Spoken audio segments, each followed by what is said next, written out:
Conseil consommation, ne regardez pas Suicide Squad, c'est encore plus nul que les vidéos de ce guignol de Motor. Salut à tous et à toutes, aujourd'hui c'est Motor et nous allons donc nous retrouver pour une creepypasta des plus cool. On va parler de Bob l'éponge, on va parler de Carlo Tentacule, on va parler du suicide de Carlo Tentacule. Mais avant tout, je vais quand même poser les bases. Qui est Bob l'éponge pour ceux qui ne connaîtraient pas? Bob l'éponge, c'est une éponge. À la base, c'est une série télévisée d'animation américaine créée par Stephen Hillenburg et diffusée depuis le 17 janvier 1999 à travers le monde entier. Bon alors, pour ceux qui ne connaîtraient pas la vie de Bob, c'est très simple. Il vit à Bikini Bottom, une ville sous la mer, tranquille pépère les couilles à l'air, et il travaille au Crabe Croustillant où il confectionne des délicieux pâtés de crabe. En fait, c'est des Big Mac, pour le compte du capitaine Crabe. Un capitaine qui s'appelle Crabe, quoi. Il travaille avec son chef, Carlo Tentacule, qui est une sorte de pieuvre qui joue de la clarinette et qui est affreusement casse-couille. Son seul pote est Patrick l'étoile de mer. Alors Patrick l'étoile de mer, c'est à peu près la définition de toutes les demi-lolis, et en plus il est rose, il est gros, il est affreux et il sert à rien, il est con comme un placard.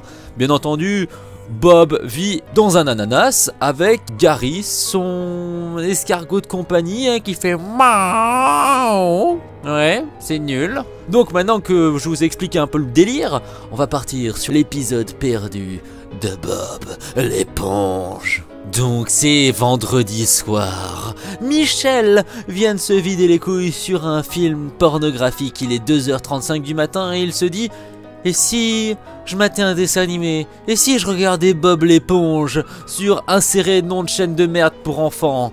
Et là il zappe, et c'est le drame, il tombe sur un épisode tellement glauque et horrifiant que les petits vont mouiller leurs culottes.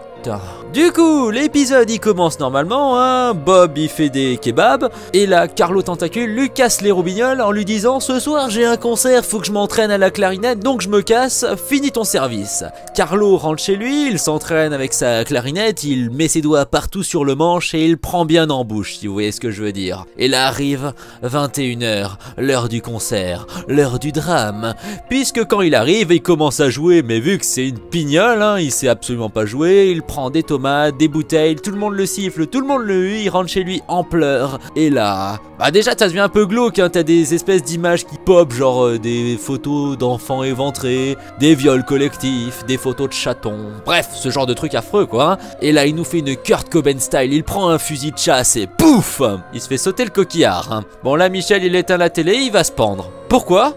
Parce qu'une creepypasta où Michel ne meurt pas, c'est pas une vraie creepypasta.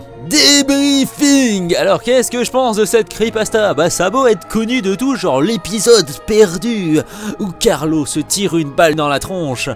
Ok, il y a 2-3 rushs de vidéos pourries sur internet, mais cet épisode n'existe pas, on va pas vous mentir, c'est de la merde. Et ceux qui diront oui mais Nickelodeon, nique ton déon et tu me diras ce que t'en penses. Non c'est nul, on va pas se mentir, voilà c'est pourri. De toute façon Bob l'éponge, je n'aimais pas ça quand j'étais petit, je trouvais ça trop neuneux.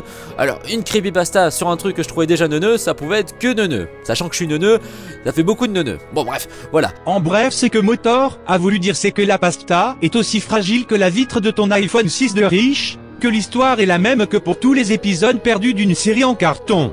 En bref, c'est une creepypasta écrite par un manchot unijambiste roumain, donc c'est normal que cette histoire tienne pas debout MDR. J'espère quand même que cette creepypasta pourrie vous aura plu, parce que Kurt Cobain c'est cool, ça ne veut absolument rien dire mais c'est pas grave. Donc pensez à liker, à commenter, à partager, à lécher, et salut les amis, moi je vous aime bien.